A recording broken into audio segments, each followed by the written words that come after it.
students in my YouTube channels Amit Gupta Drug Pharmacology. Today I am discussing about the asthma.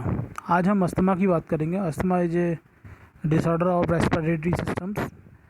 Last topic हमने discuss किया था cardiovascular में ischaemic heart disease की बात कर रहे थे. उसमें हमने मायोकार्डियल इन्फेक्शन देखा था. तो अभी हमने कार्डियोवैस्कुलर डिसऑर्डर्स जो मेन होते हैं उन सबको डिस्कस कर लिया था. Now we coming to the next chapters. It is a disorder of the respiratory system. Respiratory system में एक आपका मेन डिसऑर्डर है अस्थमा.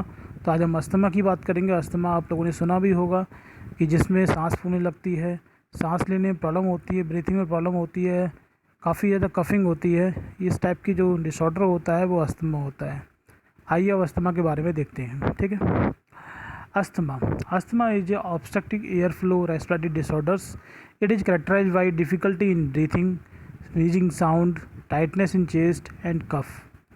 अस्थमा की बात करें तो अस्थमा एक ऑब्स्ट्रक्टिव एयरफ्लो रेस्पिरेटरी डिसऑर्डर है. ऑब्स्ट्रक्टिव मतलब क्या है कि ऑब्स्ट्रक्टिव मतलब एक सिस्टम है एयर फ्लो का, उसमें कोई रुकावट आ रही है. ऑब्स्ट्रक्टिव मतलब रुकावट होना. Air flow in respiratory system, air flow respiratory disorder है. जो आपका रेस्पिरेटरी सिस्टम में जो एयर फ्लो होता है उसमें कुछ रुकावट आ जाती है, उसका रेस्पिरेटरी डिसऑर्डर क्या है? अस्थमा है. ठीक है. एक तरह से अस्थमा क्या है? एयर फ्लो में डिस्टर्बेंस होने का रेस्पिरेटरी डिसऑर्डर है. इसमें क्या होता है? It is characterised by difficulty in breathing. इसके ड्यूरेशन जब अस्थमा होता है तो अस्थमा पेशेंट के लिए ब्रीथिंग में दिक्कत होती है. व्हीजिंग साउंड आता है. व्हीजिंग साउंड का मतलब क्या होता है? जब सांस लेता है तो सांस लेते समय लगता है जैसे सीटी बज रही है. आपने देखा होगा सांस बहुत तेज सांस ले रहा होता है पेशेंट्स और उसमें सांस लेते समय सीटी जैसी की बजाती है, व्हीजिंग साउंड होता है. Tightness in chest. चेस्ट में टाइटनेस लगता है, जैसे चेस्ट में कुछ अटक गया है, बहुत ज़्यादा सांस लेने में दिक्कत हो रही होती है, टाइट लगता है. और कफिंग भी साथ में आती है. ये एक तरह से कैरेक्टराइजेशन है अस्थमा की. अगर हम बात करें ऑन द बेसिस ऑफ सिम्टोमोलॉजी, सिम्टोमोलॉजी के बेस पे अस्थमा को 2 टाइप में डिवाइड किया गया. First is the intrinsic asthma, next is the extrinsic asthma. नाम ही बता रहा है. इंट्रांसिक अस्थमा मतलब कि जो हमारी बॉडी के अंदर किसी डिस्टर्बेंस होने के कारण प्रोड्यूस हुआ है, that is the intrinsic asthma. Extrinsic asthma यानी बाहर का कोई पार्टिकल्स हमारे रेस्पिरेटरी ट्रैक्ट में कंटिन्यू आ रहा था, उससे कारण जो अस्थमा हुआ है वो क्या हुआ? Extrinsic asthma. पहले बात करता हूँ मैं इंट्रांसिक अस्थमा की. Intrinsic asthma the patient always has a degree of bronchoconstrictions and the condition worsens periodically. इसमें क्या होता है कि पेशेंट की ब्रोंकियल ट्यूब्स होती हैं उसमें ब्रोंकियोकंस्ट्रक्शंस कुछ अमाउंट में हमेशा के लिए रहता है, और कभी कभी ये इतना ज़्यादा हो जाता है वो कभी कंडीशन जो होती हैं वो पीरियडिकली या इस समय एक निश्चित समय पर बहुत ज़्यादा ख़राब हो जाती हैं. ये इंट्रांसिक अस्थमा होता है. It is usually develop beyond the age 40. Mostly देखा गया है कि ये 40 से जो ज़्यादा उम्र की जो ऊपर के पीपल्स होते हैं 40 से 50 से, उनको डेवलपमेंट ज़्यादा होता है इंट्रांसिक अस्थमा का. And have many cause other than explosion of allergens. Allergens के अलावा जो एलर्जिक चीज़ें करती हैं जैसे पॉलन ग्रेन्स हैं, डस्ट पार्टिकल्स हैं, इनसे ये अस्थमा जितने इंड्यूस नहीं होता है. ये मेनली जो रेस्पिरेटरी ट्रैक्ट में कुछ इन्फ्लामेशन हुआ है, बहुत ज़्यादा म्यूकस क्रिएशन हुआ है, या कुछ और कारण हो जिसकी वजह से इंट्रांसिक अस्थमा हो जाता है. अब बात करें एक्सट्रांसिक अस्थमा की. तो extrinsic asthma the patient suffer from acute episode of cough and difficulty in breathing, wheezing sound, DCT. Patient में वो भी यही सिम्टम है, कफिंग में और डिफिकल्टी इन ब्रीथिंग होती है, ब्रीथिंग साउंड होता है. लेकिन यहाँ पर एक चीज़ अलग होती है in compare to the intrinsic asthma. Extrinsic asthma में क्या होता है? Exposures to the allergens. जब ये एपिसोड पड़ेगा, ये तभी अस्थमा का अटैक पड़ेगा जब वो पेशेंट को कि रेस्पिरेटरी ट्रैक्ट में कोई एलर्जेंस आ जाते हैं, जैसे पॉलन ग्रेन्स आ गया, कोई डस्ट पार्टिकल्स आ गया, उसके पहुंचने पे ही अस्थमा का अटैक पड़ता है. When the exposure to the allergens, जब एलर्जेंस वहाँ से एक्सपोज होता है उसी कंडीशन में अस्थमा अटैक करता है.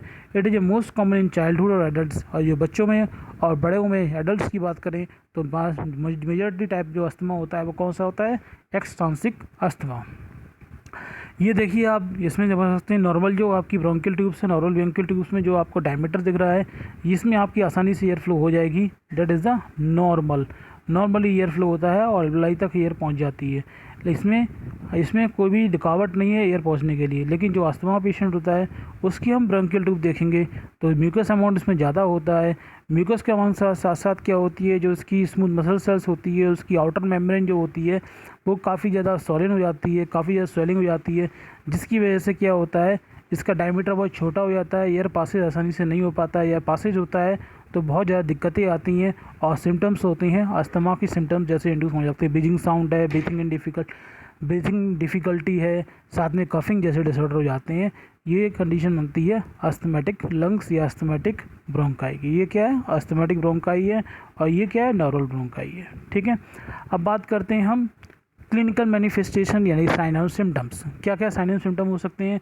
The sign and symptom of asthma including a cough, wheezing sound, dyspnoea, tachypnoea, tachycardia, respiratory acidosis, drowsing of ventilatory indicators and hyper responsiveness. अगर साइन सिम्टम की बात करें तो अस्थमा में कफिंग होती है जब अस्थमा अटैक पड़ता है। विजिंग साउंड में आपको बताया चुका। डायस्पोनिया मतलब है सांस लेने में सांस बिल्कुल ना ले पाना, सांस लेने में बहुत ज़्यादा दिक्कत होना। टैचिपोनिया मतलब क्या है?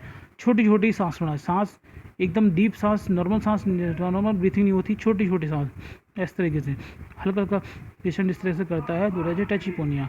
टैचिकार्डिया मतलब क्या? जब आपकी ऑक्सीजन कम अमाउंट में पहुँच रही होती है तो हार्ट को और जो पंपिंग होती है पंप प्रॉपर तरीके से नहीं कर पाता है, इसलिए हार्ट रेट बढ़ जाती है, टैचिकार्डिया कंडीशन हो जाती है।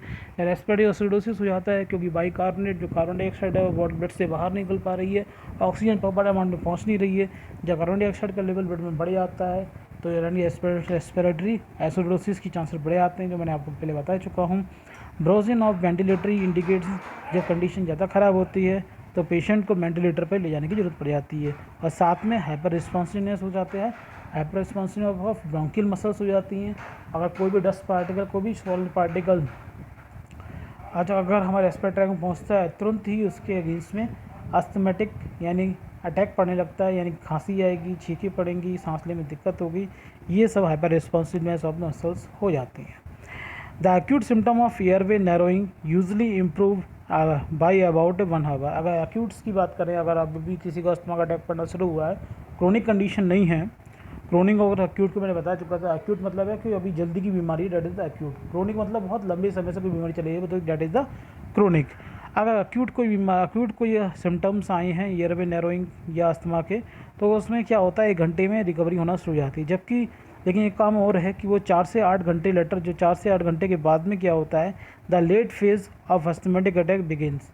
फिर क्या होता है 4 से 8 घंटे में क्या होती है, वो दोबारा अस्थमेटिक अटैक पड़ने के लिए तैयार हो जाता है, क्योंकि ये 4 से 8 फेज जो घंटे बाद में क्या late phase of asthmatic attack की शुरू हो जाती है, जिसमें क्या होगा कि जो आपकी ब्रोंकियल ट्यूब्स है, ब्रोंकियल ट्यूब्स होता है उसमें सिक्रेशन बढ़ जाता है और साथ में उसका डायमीटर छोटा होने लगेगा ड्यूरिंग द लेट फेज, जिसकी वजह से क्या बीच में continue A number of days, और जैसे कुछ नंबर ऑफ डे कुछ हर जिस पे दिन बाई दिन हर डे बाई डे क्या होता है अस्थमेटिक अटैक और जल्दी पड़ने लगता है।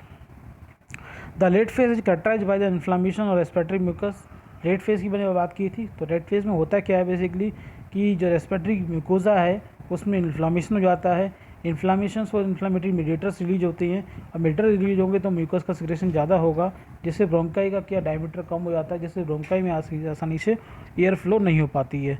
साथ में इंक्रीज म्यूकस सिक्रेशन विच में block the airway in severe cases. कभी कभी क्या होता है ब्लॉकेज ऑफ एयरवे हो जाती है, जिससे अस्थमैटिक अटैक अगेन से अगेन पड़ने लगता है। द पेशेंट ऑफ इंट्रांसिक अस्थमा में sometimes suffer specially prolonged and severe acute attacks. अगर इंट्रांसिक अस्थमा के कुछ पेशेंट की बात करें, जिनकी हम बात कर रहे थे कि जिसमें अंदर से इन्फ्लेमेशन हो गया रेस्पिरेटरी ट्रैक में, उस कंडीशन में जो अस्थमा हुआ है, कोई बाहर के एलर्जन से अटैक नहीं बढ़ रहा है, बाहर की एलर्जन से उसमें अस्थमेटिक अटैक नहीं पड़ रहा है, वो इंट्रांसिकली और पेडिकली पड़ता है, तो उसमें क्या होता है कि वो पेशेंट को कभी कभी specially prolong and severe acute asthma जब पड़ता है, इस सिचुएशन को हम कहते हैं स्टेटस अस्थमेटिक्स। और ये सिचुएशन में अगर इसका ट्रीटमेंट नहीं किया जाता है तो पेशेंट की इसमें डेथ भी हो सकती है। So it may be a fatal if not treated expeditiously. अगर इस टाइम हमने ट्रीटमेंट नहीं किया तो उसकी डेथ भी हो सकती है। तो ये आपके हो गए क्लिनिकल मैनिफेस्टेशन, साइनल सिम्टम्स। अस्थमा क्या है ये हमने देख लिया। It is the part of first asthma disorder. Second part में हम बात करेंगे पैथोफिजियोलॉजी ऑफ अस्थमा। इसमें अगर आपको क्लियर हुआ हो तो लाइक कीजिएगा, और आपको लगता है कि इसमें कुछ समझ में नहीं आया तो कमेंट बॉक्स में ज़रूर पूछिएगा, और आपको लगता है ये वीडियो किसी को शेयर किया जाए तो उसके लिए कुछ हेल्पफुल हो सकता है तो उसको शेयर ज़रूर कीजिएगा।